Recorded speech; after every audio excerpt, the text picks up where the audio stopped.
an anthology of readings of Almighty God's words.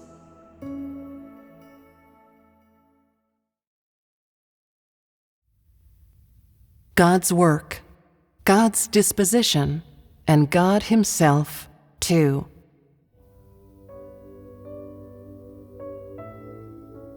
About Job.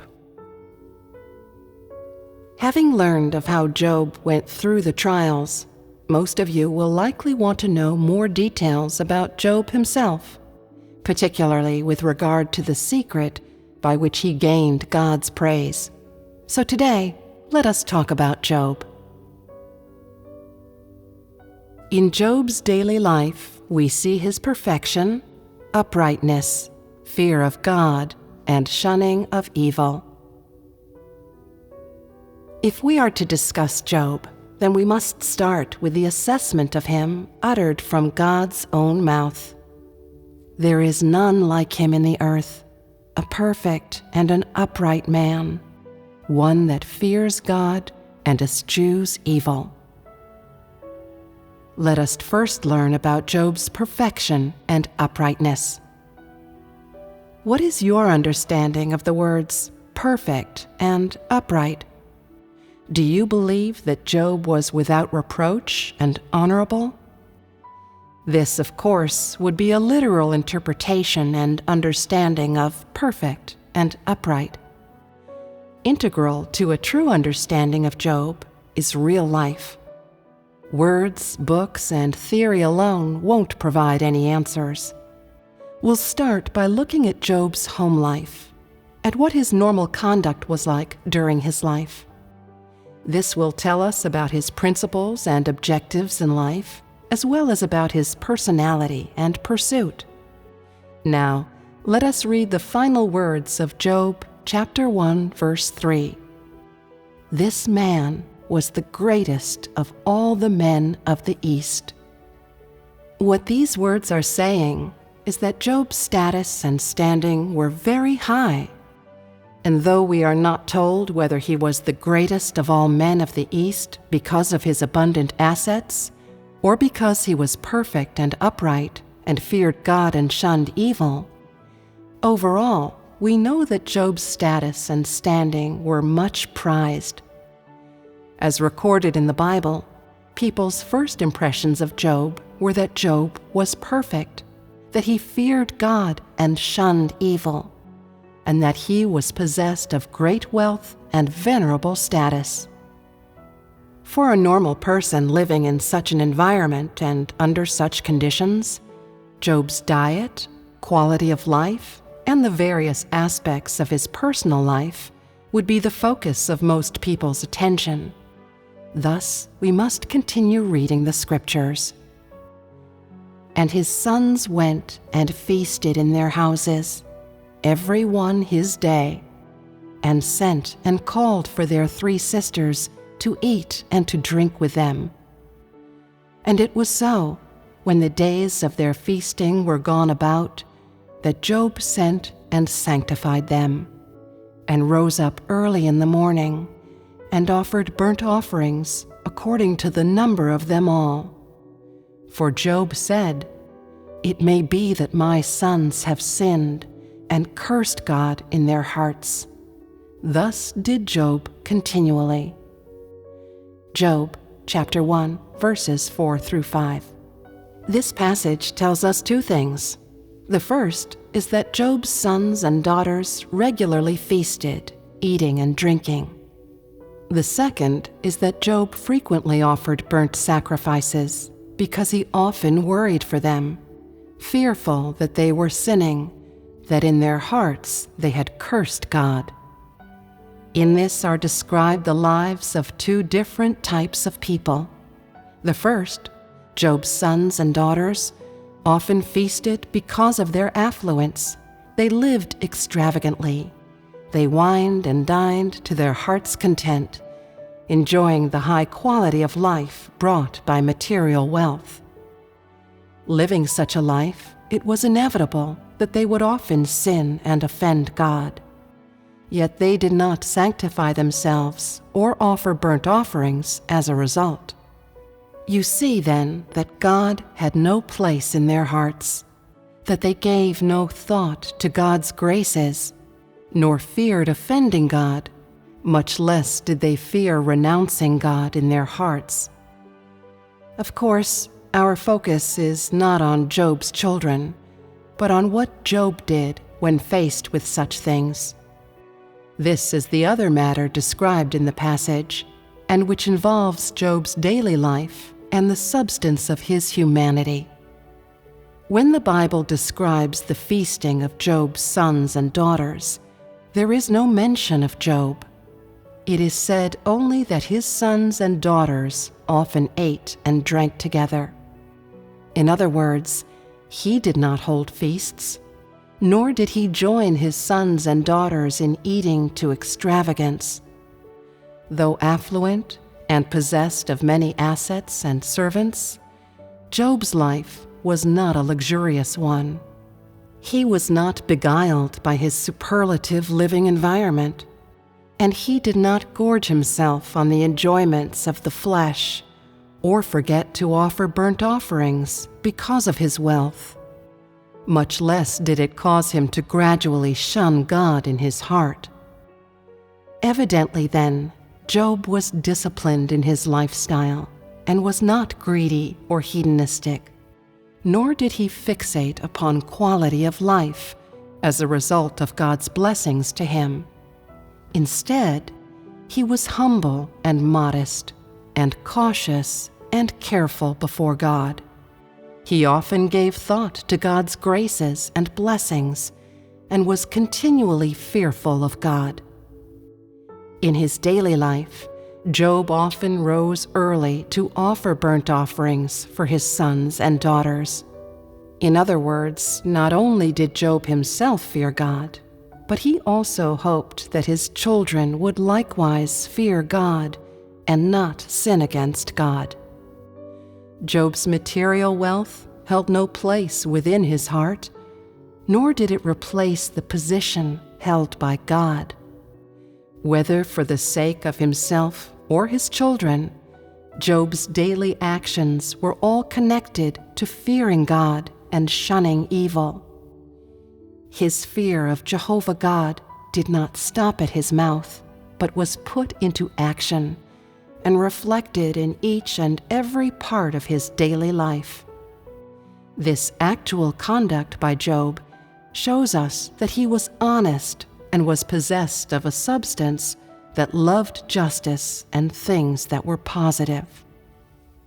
That Job often sent and sanctified his sons and daughters means he did not sanction or approve of his children's behavior. Instead, in his heart, he was fed up with their behavior and condemned them. He had concluded that the behavior of his sons and daughters was not pleasing to Jehovah God, and thus he often called on them to go before Jehovah God and confess their sins. Job's actions show us another side of his humanity, one in which he never walked with those who often sinned and offended God, but instead shunned and avoided them. Even though these people were his sons and daughters, he did not forsake his own principles because they were his own kin, nor did he indulge their sins because of his own sentiments. Rather, he urged them to confess and gain Jehovah God's forbearance, and he warned them not to forsake God for the sake of their own greedy enjoyment. The principles of how Job treated others are inseparable from the principles of his fear of God and shunning of evil. He loved that which was accepted by God and loathed that which repulsed God.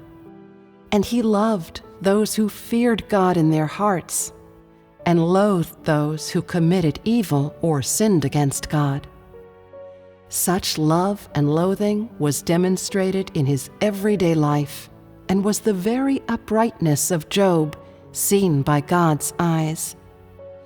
Naturally, this is also the expression and living out of Job's true humanity in his relations with others in his daily life. that we must learn about. The manifestations of Job's humanity during his trials, understanding Job's perfection, uprightness, fear of God, and shunning of evil during his trials. What we have shared above are the various aspects of Job's humanity that were exhibited in his daily life prior to his tests. Without doubt, these various manifestations provide an initial acquaintance with and understanding of Job's uprightness, fear of God, and shunning of evil, and naturally provide an initial affirmation. The reason why I say initial is because most people still do not have a true understanding of Job's personality and the degree to which he pursued the way of obeying and fearing God. Which is to say, most people's understanding of Job doesn't go beyond the somewhat favorable impression of him provided by his words in the Bible that Jehovah gave and Jehovah has taken away. Blessed be the name of Jehovah. And shall we receive good at the hand of God, and shall we not receive evil? Thus, there is a great need for us to understand how Job lived out his humanity as he received God's trials. In this way, Job's true humanity will be shown to all in its entirety. When Job heard that his property had been stolen, that his sons and daughters had lost their lives, and that his servants had been killed, he reacted as follows.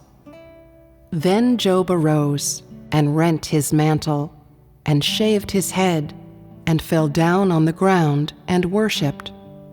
Job chapter 1, verse 20. These words tell us one fact. After hearing this news, Job was not panic-stricken. He did not cry or blame the servants who had given him the news. Much less did he inspect the scene of the crime to investigate and verify the whys and wherefores and find out what really happened. He did not exhibit any pain or regret at the loss of his possessions, nor did he break down in tears due to the loss of his children, of his loved ones. On the contrary, he rent his mantle and shaved his head and fell down on the ground and worshipped. Job's actions are unlike those of any ordinary man. They confuse many people and make them reprimand Job for his cold-bloodedness in their hearts. At the sudden loss of their possessions, normal people would appear heartbroken or despairing, or in the case of some people, they might even fall into deep depression. That is because, in their hearts, people's property represents a lifetime of effort. It is that which their survival relies upon. It is the hope that keeps them living. The loss of their property means their efforts have been for nothing, that they are without hope, and even that they have no future. This is any normal person's attitude toward their property and the close relationship they have with it. And this is also the importance of property in people's eyes. As such, the great majority of people feel confused by Job's cool attitude toward the loss of his property. Today, we're going to dispel the confusion of all these people by explaining what was going on within Job's heart. Common sense dictates that having been given such abundant assets by God, Job should feel ashamed before God because of losing these assets, for he hadn't looked after or taken care of them. He hadn't held on to the assets given to him by God. Thus, when he heard that his property had been stolen, his first reaction should have been to go to the scene of the crime and take inventory of everything that had gone, and then to confess to God so that he might once more receive God's blessings. Job, however, did not do this, and he naturally had his own reasons for not doing so. In his heart, Job profoundly believed that all he possessed had been bestowed upon him by God and had not come off the back of his own labor. Thus, he did not see these blessings as something to be capitalized upon, but took holding on to the way that he should by tooth and nail as his living principles. He cherished God's blessings and gave thanks for them, but he was not enamored of, nor did he seek more blessings. Such was his attitude toward property. He neither did anything for the sake of gaining blessings, nor worried about or was aggrieved by the lack or loss of God's blessings. He neither became wildly, deliriously happy because of God's blessings, nor ignored the way of God or forgot the grace of God because of the blessings he frequently enjoyed. Job's attitude toward his property reveals to people his true humanity. Firstly, Job was not a greedy man and was undemanding in his material life. Secondly, Job never worried or feared that God would take away all that he had, which was his attitude of obedience toward God in his heart. That is, he had no demands or complaints about when or whether God would take from him, and did not ask the reason why, but only sought to obey the arrangements of God.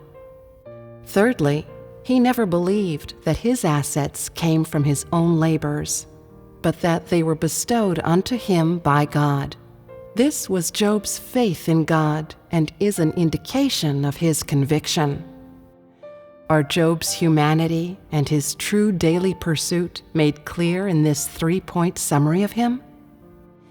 Job's humanity and pursuit were integral to his cool conduct when faced with the loss of his property. It was precisely because of his daily pursuit that Job had the stature and conviction to say, "Jehovah gave, and Jehovah has taken away. Blessed be the name of Jehovah," during the trials of God. These words were not gained overnight, nor had they just popped into Job's head. They were what he had seen and acquired during many years of experiencing life. Compared to all those who only seek God's blessings and who fear that God will take from them and hate it and complain about it, is Job's obedience not very real?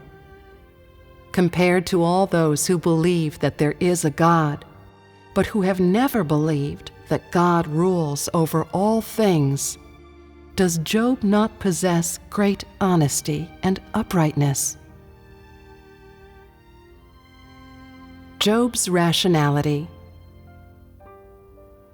Job's actual experiences and his upright and honest humanity meant that he made the most rational judgment and choices when he lost his assets and his children. Such rational choices were inseparable from his daily pursuits and the deeds of God that he had come to know during his day-to-day life. Job's honesty made him able to believe that Jehovah's hand rules over all things. His belief allowed him to know the fact of Jehovah God's sovereignty over all things. His knowledge made him willing and able to obey Jehovah God's sovereignty and arrangements. His obedience enabled him to be more and more true in his fear of Jehovah God. His fear made him more and more real in his shunning of evil. Ultimately, Job became perfect because he feared God and shunned evil. And his perfection made him wise and gave him the utmost rationality. How should we understand this word, rational? A literal interpretation is that it means being of good sense, being logical and sensible in one's thinking, being of sound words, actions and judgment, and possessing sound and regular moral standards. Yet Job's rationality isn't so easily explained. When it is said here that Job was possessed of the utmost rationality, it is in connection to his humanity and his conduct before God. Because Job was honest, he was able to believe in and obey the sovereignty of God, which gave him a knowledge that was unobtainable by others, and this knowledge made him able to more accurately discern, judge, and define that which befell him, which enabled him to more accurately and perspicaciously choose what to do and what to hold firm to. Which is to say that his words, behavior, the principles behind his actions, and the code by which he acted were regular, clear, and specific, and were not blind, impulsive, or emotional. He knew how to treat whatever befell him. He knew how to balance and handle the relationships between complex events. He knew how to hold fast to the way that should be held fast to, and moreover, he knew how to treat the giving and taking away of Jehovah God. This was the very rationality of Job. It was precisely because Job was equipped with such rationality that he said, "Jehovah gave, and Jehovah has taken away. Blessed be the name of Jehovah," when he lost his assets and his sons and daughters. When Job was faced with the enormous pain of the body and the remonstrations of his kinfolk and friends, and when he was faced with death, his actual conduct once again demonstrated his true face to all. The real face of Job, true, pure, and without falsity. Let us read the following. So went Satan forth from the presence of Jehovah, and smote Job with sore boils from the sole of his foot to his crown. And he took him a potsherd to scrape himself with, and he sat down among the ashes. Job chapter 2, verses 7 through 8. This is a description of Job's conduct when sore boils sprouted upon his body. At this time, Job sat in the ashes as he endured the pain. No one treated him, and no one helped him lessen the pain of his body. Instead, he used a potsherd to scrape away the surface of the sore boils. Superficially, this was merely a stage in Job's torment, and bears no relation to his humanity and fear of God. For Job spoke no words to demonstrate his mood and views at this time. Yet Job's actions and his conduct are still a true expression of his humanity. In the record of the previous chapter, we read that Job was the greatest of all the men of the East. This passage of the second chapter, meanwhile, shows us that this great man of the East should take a potsherd to scrape himself while sitting among the ashes. Is there not an obvious contrast between these two descriptions? It is a contrast that shows us Job's true self. Despite his prestigious standing and status, he had never loved nor paid them any attention. He cared not how others viewed his standing, nor was he concerned about whether his actions or conduct would have any negative effect on his standing. He did not indulge in the riches of status, nor did he enjoy the glory that came with status and standing. He only cared about his value and the significance of his living in the eyes of Jehovah God. Job's true self was his very substance. He did not love fame and fortune, and did not live for fame and fortune. He was true and pure and without falsity. Job's separation of love and hate. Another side of Job's humanity is demonstrated in this exchange between him and his wife. Then said his wife to him, "Do you still retain your integrity? Curse God and die." But he said to her, "You speak as one of the foolish women speaks. What, shall we receive good at the hand of God, and shall we not receive evil?" Job chapter 2, verses 9 through 10.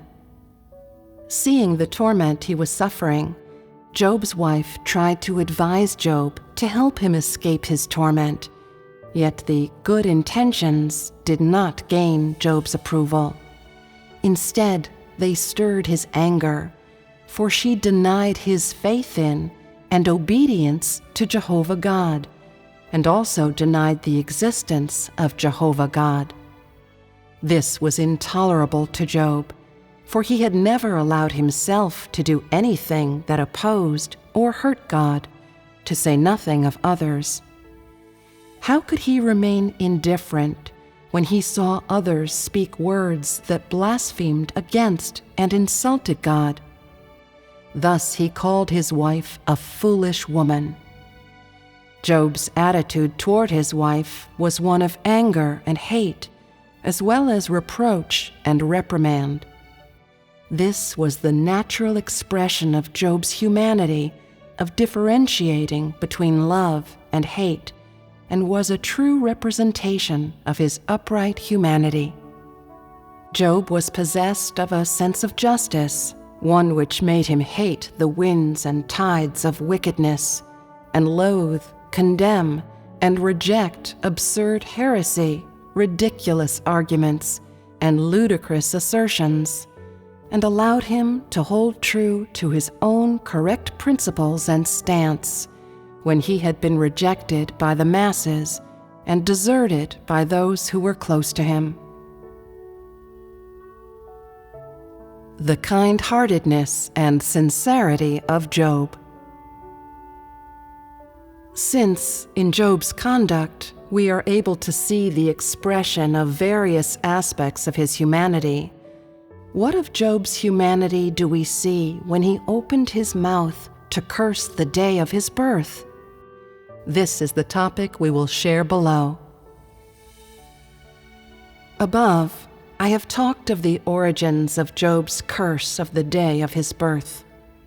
What do you see in this?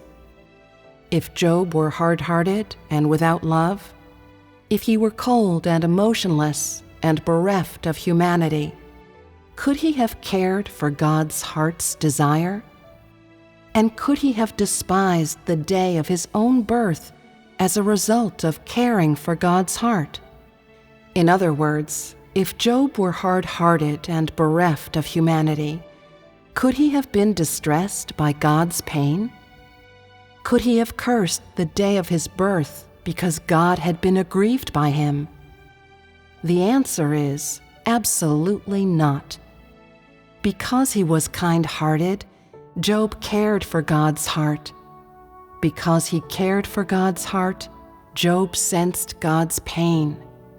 Because he was kind-hearted, he suffered greater torment as a result of sensing God's pain. Because he sensed God's pain, he began to loathe the day of his birth, and thus cursed the day of his birth. To outsiders, Job's entire conduct during his trials is exemplary. Only his curse of the day of his birth paints a question mark above his perfection and uprightness, or provides a different assessment. In fact, this was the truest expression of the substance of Job's humanity.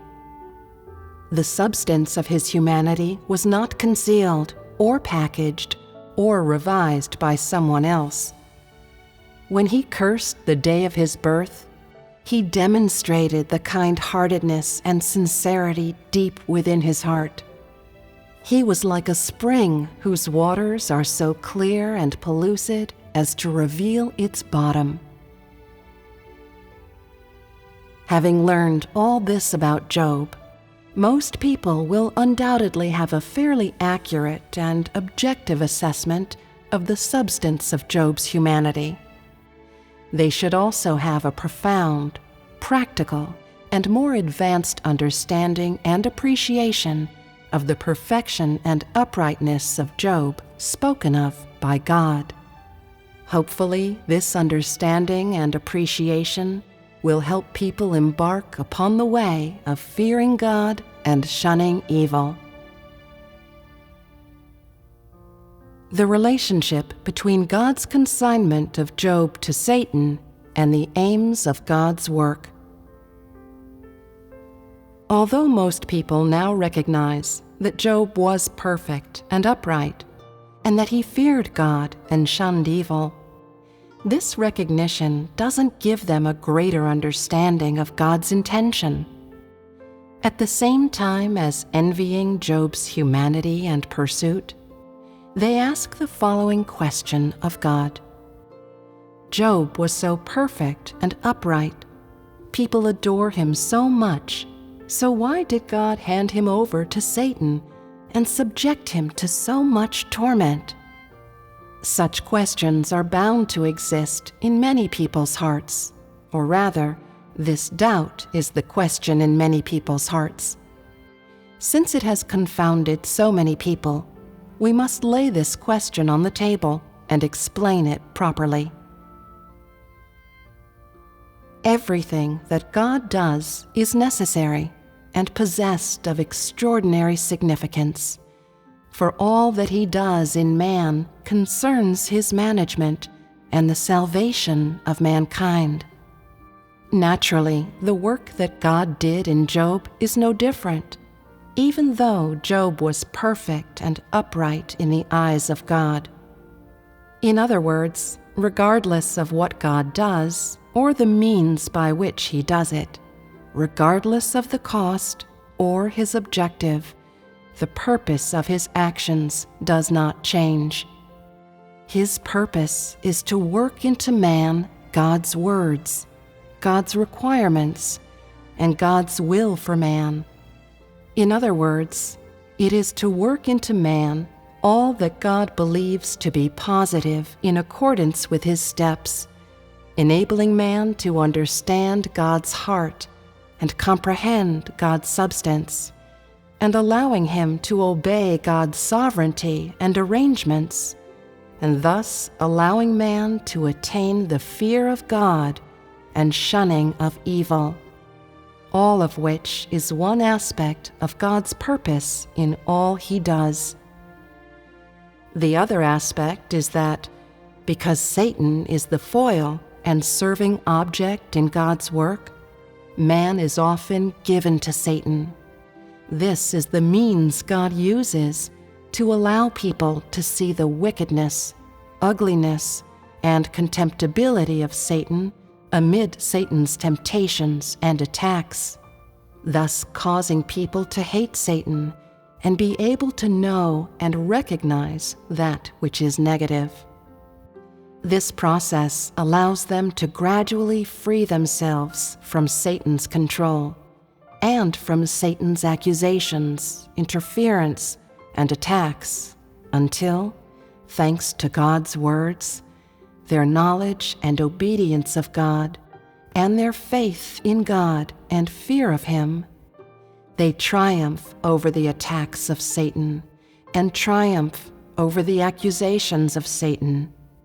Only then will they have been completely delivered from the domain of Satan. People's deliverance means that Satan has been defeated. It means that they are no longer the food in Satan's mouth, that instead of swallowing them, Satan has relinquished them. This is because such people are upright, because they have faith, obedience, and fear toward God, and because they completely break with Satan. They bring shame upon Satan, they make a coward of Satan, and they utterly defeat Satan. Their conviction in following God, and obedience to and fear of God defeat Satan and make Satan completely give them up. Only people such as this have truly been gained by God, and it is this which is God's ultimate objective in saving man.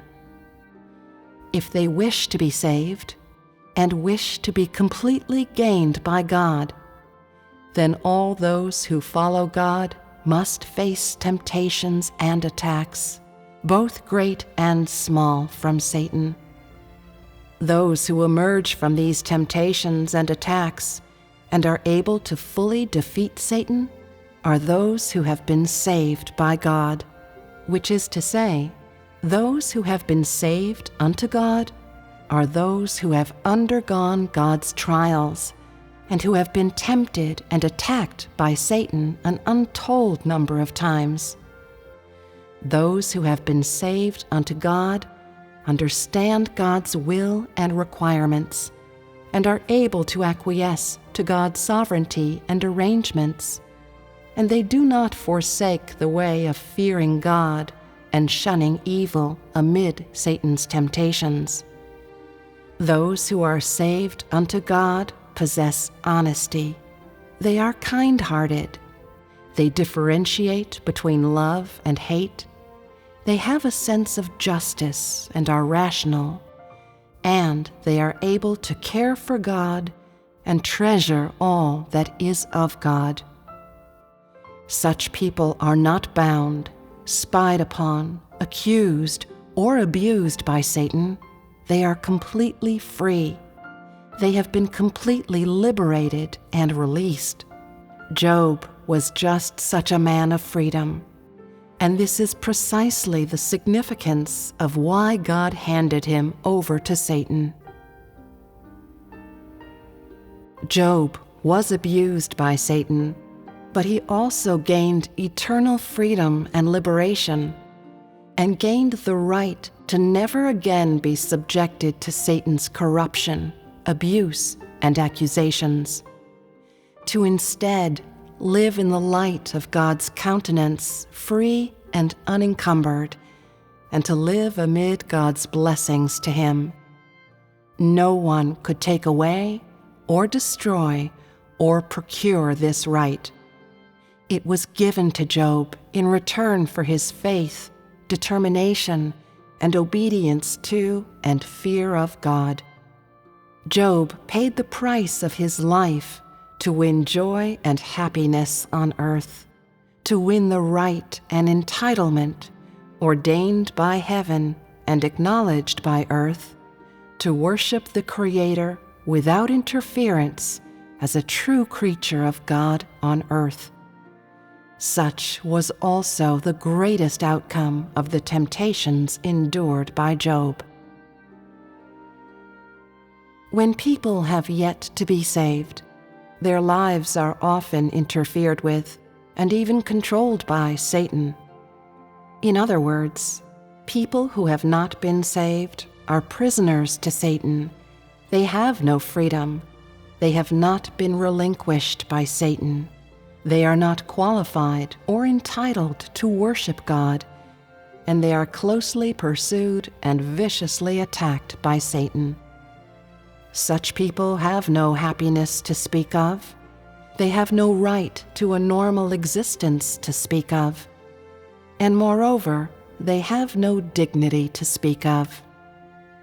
Only if you stand up and do battle with Satan, using your faith in God and obedience to and fear of God as the weapons with which to fight a life and death battle with Satan, such that you fully defeat Satan and cause it to turn tail and become cowardly whenever it sees you, so that it completely abandons its attacks and accusations against you, only then will you be saved and become free. If you are determined to fully break with Satan, but are not equipped with the weapons that will help you defeat Satan, then you will still be in danger. As time goes on, when you have been so tortured by Satan that there is not an ounce of strength left in you, yet you have still been unable to bear testimony, have still not completely freed yourself of Satan's accusations and attacks against you, then you will have little hope of salvation.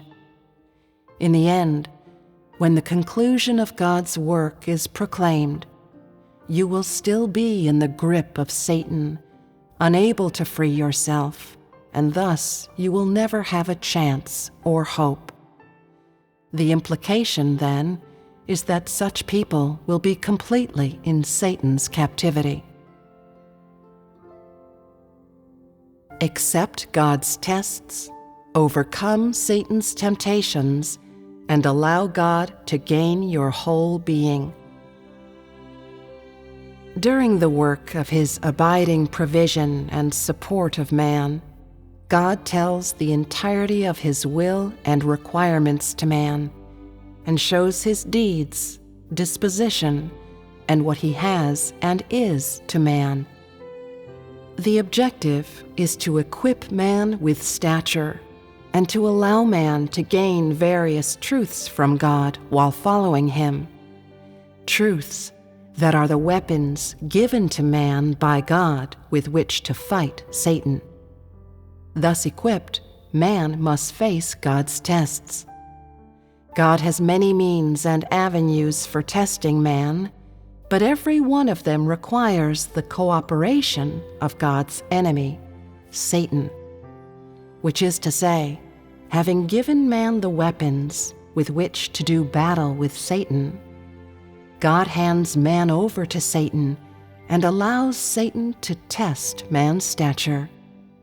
If man can break out from Satan's battle formations, if he can escape Satan's encirclement and still live, then man will have passed the test.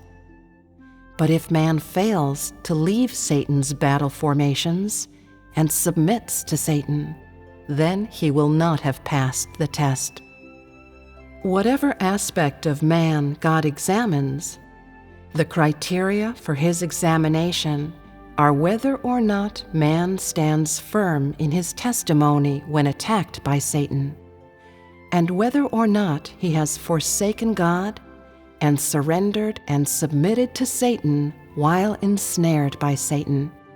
It may be said that whether or not man can be saved depends on whether he can overcome and defeat Satan, and whether or not he can gain freedom depends on whether he is able to lift up, on his own, the weapons given to him by God to overcome Satan's bondage, making Satan completely abandon hope and leave him alone. If Satan abandons hope and relinquishes someone, this means that Satan will never again try to take this person from God, will never again accuse and interfere with this person, will never again wantonly torture or attack them. Only someone such as this will truly have been gained by God. This is the entire process by which God gains people. The warning and enlightenment provided to later generations by Job's testimony. At the same time as understanding the process by which God completely gains someone, people will also understand the aims and significance of God's consignment of Job to Satan. People are no longer disturbed by Job's torment and have a new appreciation of its significance. They no longer worry about whether they themselves will be subjected to the same temptation as Job, and no longer oppose or reject the coming of God's trials. Job's faith, obedience, and his testimony to overcoming Satan have been a source of huge help and encouragement to people. In Job, they see hope for their own salvation and see that through faith and obedience to and fear of God, it is entirely possible to defeat Satan and prevail over Satan.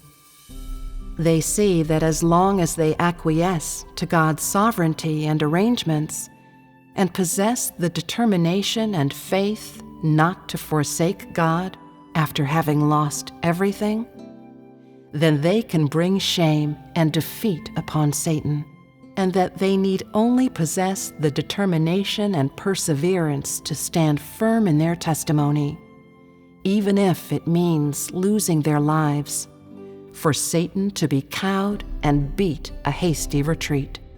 Job's testimony is a warning to later generations, and this warning tells them that if they do not defeat Satan, then they will never be able to rid themselves of the accusations and interference of Satan, nor will they ever be able to escape the abuse and attacks of Satan. Job's testimony has enlightened later generations. This enlightenment teaches people that only if they are perfect and upright are they able to fear God and shun evil. It teaches them that only if they fear God and shun evil can they bear strong and resounding testimony to God.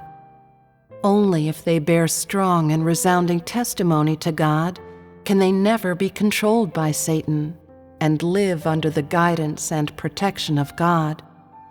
And only then will they have been truly saved. Job's personality and his life's pursuit should be emulated by everyone who pursues salvation. That which he lived out during his whole life and his conduct during his trials is a precious treasure to all those who pursue the way of fearing God and shunning evil.